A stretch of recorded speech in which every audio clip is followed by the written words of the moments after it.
আসসালামু আলাইকুম। একটু আগে তোমরা কৃষিগুচ্ছ ভর্তি পরীক্ষা দিয়ে বের হয়ে গেছো।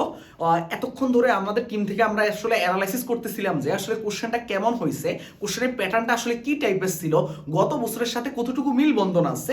তো এখানে সবচেয়ে বড় ব্যাপার হলো যে ফিজিক্স প্রশ্নটাতে একটা বড় রকমের একটা চেঞ্জ আনার চেষ্টা করছে এবং শর্ট সিলেবাসের বাইরে আমরা গুণে যদি আমরা ভুল না করে থাকি এদিক সেদিক হতে পারে প্রায় 14টা প্রশ্ন বা 13টা প্রশ্ন, 13 থেকে 14টা প্রশ্ন ফিজিক্স ম্যাথে শর্ট সিলেবাসের বাইরে থেকে আসছে।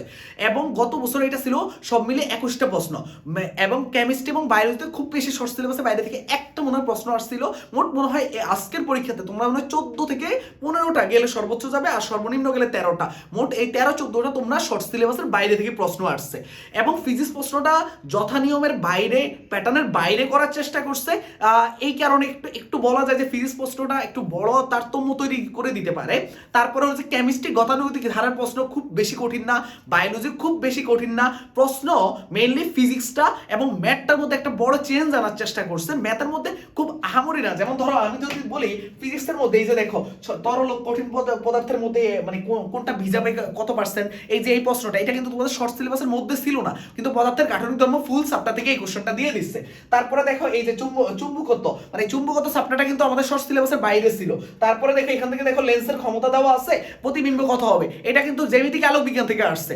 আর এই যে দেখো তারপরে হলো যে দেখো প্রক্ষিপ্ত বস্তুর পাল্লা হইলো এত, প্রক্ষেপণের ক্ষেত্রে কি হবে, এটা কিন্তু আসছে তোমার হলো গতিবিদ্যা থেকে, মানে যেটা আমরা ফার্স্ট পেপারে থার্ড চ্যাপ্টারে পড়ি। তারপর বলছে যে এখানে গ্রাফ অঙ্কন, আচ্ছা এরকম কয়েকটা প্রশ্ন। এরপরে দেখো ম্যাথের ক্ষেত্রে তুমি দেখো এখানে আসছে বিন্যাস সমাবেশ থেকে এইটা, তারপর এইটাও আসছে বিন্যাস সমাবেশ থেকে, এইটা আসছে, মানে ধারাটা কম বেশি তোমরা পারবা, এটা একটা বেসিক কোশ্চেন বলতে গেলে। তারপর দৈব চায়নে এখানে আসছে, এটা হলো তোমার হলো যে সম্ভাবনা, কালকে শিখাই দিছিলাম। দেখো একদম 1 থেকে 5 পর্যন্ত শিখাই দিছিলাম, পুনরাবৃত্তি বলছে মানে এক বাদ যাবে, এগুলো কিন্তু কালকে করাইছিলাম তোমাদেরকে। তারপরে হলো যে দেখো গড় মধ্য প্রচুরকের সমান, এইটা যে প্রশ্ন দিবে এটা চিন্তারও বাইরে। তারপরে হলো যে এখানের মধ্যে দেখো এই যে দেখো তারপরে হলো যে তোমার হলো যে কি এখানের মধ্যে বায়োলজির মধ্যে মনে হয় একটা প্রশ্ন তোমার হলো যে শর্ট সিলেবাসের বাইরে থেকে আসছে। এই হলো শর্ট সিলেবাসের বাইরের প্রশ্ন। তবে ম্যাথ যে গতানুগতিকের মানে প্রশ্ন যে খুব কঠিন হয়েছে এমন না, দেখো প্রশ্ন কিন্তু বেসিক, লম্ব রেখার ঢাল কত, তারপরে হচ্ছে সর্বনিম্ন মান কত, c - b² / 4 সব শিখেছি। দেখো লম্ব রেখার ঢাল শিখেছি, c - b² / 4 শিখেছি, এখানে মূলদ্বয়ের পার্থক্য শিখেছি, তারপর যে tan θ = 3/4 হলে sin 2θ এর মান কত, সব শিখাই দিছিলাম কিনা বলতো? সব কিন্তু তোমার হলো কোন ক্লাস থেকে আসছে বলতো? এই ম্যারাথন ক্লাস থেকে। দেখো এই যে আছে এবার যে এই যে 8 ঘন্টা যে ম্যারাথনটা নিছিলাম, খেয়াল করে দেখো এই যে দেখো তোমার হলো যে কি ম্যাট্রিক্সের কোশ্চেনটা দেখো। তারপর হলো যে তুমি এই যে এখানে দেখো, এই যে এখানে দেখো লম্ব রেখার সমীকরণ, এখানে দুইটা ইকুয়েশন দিয়ে এখান থেকে তোমাকে কি করতে হবে, ছেদ বিন্দুটা বের করতে হবে, ছেদ বিন্দু দিয়ে লম্ব রেখার সমীকরণটা বের করতে বলছে। এই হলো কোশ্চেন কিন্তু কঠিন না। কোশ্চেন এই tan ইনভার্স 1 মানে 45 ডিগ্রি, sin ইনভার্স হাফ মানে কত বলছিলাম বলো তো? 30 ডিগ্রি, 45 ডিগ্রি আর 30 ডিগ্রি কত হয়? 75 ডিগ্রি। এই যে এইটা এগুলো বলছিলাম কিনা বলো তো? বিপরীত ত্রিকোণমিতিতে পড়াই দিছিলাম, বলছিলাম যে প্রথমেই তোমরা কিসের সূত্রে ভাঙাবা না, আগে দেখবা যে কোনটা মানগুলো যায়। তো এই হলো প্রশ্ন। ম্যাথ প্রশ্ন খুব বেশি কঠিন হয় না, শর্ট সিলেবাসের গুলো যারা ভালো মতো পারবে তারা খুব ভালো করতে পারবে। ফিজিক্সের প্রশ্ন একদম পুরো মানে আসলে ফিজিক্সের প্রশ্নটাই বেশি একটু এলোমেলো করে ফেলছে স্টুডেন্টকে ভয়ের কারণে, তাহলে খুব বেশি কঠিন হয়েছে এমন না। গত বছরের প্রশ্নের তুলনায় প্রশ্নটা কিছুটা হলো নমনীয় আমার কাছে মনে হয়েছে, এটা আমার ব্যক্তিগত অভিমত। এবং কেমিস্ট্রি বায়োলজি প্রশ্ন যে খুব বেশি আহামরি অনেক কঠিন হয়ে গেছে এমন না ব্যাপারটা। এখন কথা হলো যে তোমাদের মনে প্রশ্ন হতে পারে ভাইয়া এখন আসলে কাটমারটা কত হবে ভাইয়া এই প্রশ্নে? এখন আসলে দেখো গত বছরের প্রশ্নটা অনেক বেশি শর্ট সিলেবাসের বাইরে থেকে ছিল এবং স্টুডেন্টের চিন্তার বাইরে ছিল। এই বছর কিন্তু সেকেন্ড টাইম আরো শর্ট সিলেবাসের বাইরেও কিন্তু ফুল সিলেবাস পড়ে ফেলছে। ঠিক আছে, আমরাও ক্লাস নিছিলাম, আরো অন্যান্য অনেক ভাইয়েরা তোমাদের ক্লাস নিছিল, তার মানে ফুল সিলেবাসের প্রস্তুতি ওরা কম বেশি নিয়ে ফেলছে। তো এইখানে সেকেন্ড টাইমাররা অনেকটাই অ্যাডভান্টেজ পেয়ে গেছে এবং ওরা ফার্স্ট টাইমার গত বছর কিন্তু ওরা এটা সম্বন্ধে অবগত ছিল না, যার কারণে কাটমার্ক অনেক কমে গেছিল। এই বছর হয়তোবা ওই যে 42, 43, 44 এগুলা কাটমার্ক হবে না।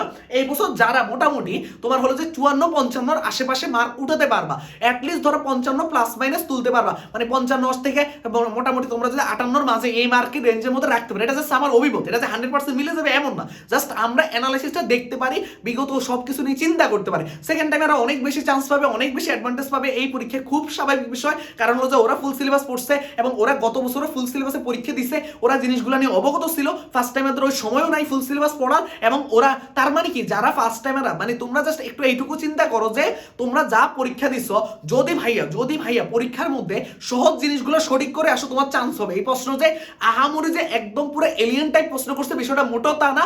যদি তুমি সহজ প্রশ্নগুলো কারেক্ট করে আসো তুমি শিওর চান্স পাবে ইনশাআল্লাহ, এবং শিওর কিন্তু চান্স না, তুমি টপ করার মতো পজিশন রাখতে পারো, কারণ 70-এর উপর ইজিলি তোলা যাবে যদি তুমি মানে প্রশ্নগুলো যদি ভালো মতো একটু পড়াশোনা করে যাও। তবে এখানের মধ্যে আমি বলবো যে যাদের মার্ক 55 প্লাস মাইনাস আছে তোমরা ইনশাল্লাহ একটা ভালো রেজাল্ট করতে পারবা, একটা সিট এনশিওর করতে পারবা, এটা নিয়ে কোনো ডাউট নাই। এখন তোমরা সামনের প্রস্তুতি নেওয়া শুরু করো।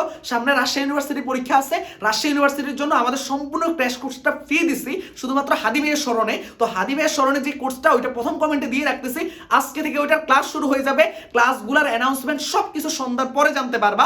ক্লাসগুলো শুরু হবে 9:30টায়, তার মানে সন্ধ্যার পরে সকল আপডেটগুলো জানিয়ে দিব। আজকের ক্লাসে কখন কিভাবে হবে তোমাদের সাথে আলোচনা করে সব ডিসিশন নিব, ঠিক আছে? সবার জন্য শুভকামনা রইল। আল্লাহ হাফেজ, আসসালামু আলাইকুম। আর কোনো টেনশন নাই, যা হওয়ার হয়ে গেছে, পরীক্ষা যা হওয়ার হয়ে গেছে। এখন এই যে আমাদের ক্লাসগুলো, এখন এই যে রাজশাহী ইউনিভার্সিটির জন্য নিজের সবটুকু দাও, এই নিজের 100%টা দেওয়ার চেষ্টা করো। রাজশাহী ইউনিভার্সিটি পরে তুমি একটা বিশাল গ্যাপ পাবে অ্যাডমিশনে, তার মানে রাজশাহী ইউনিভার্সিটি আগে ভালো মতো শেষ করো। 13 দিন সময় আছে, নিজের জান দিয়ে দাও। ভাইয়ারা তোমাদের জন্য সব কিছু করছে। একটু আগে আমাদের সব মিটিং শেষ হলো, ইনশাল্লাহ রাজশাহী ইউনিভার্সিটির জন্য বেস্ট একটা সাপোর্ট পাবা।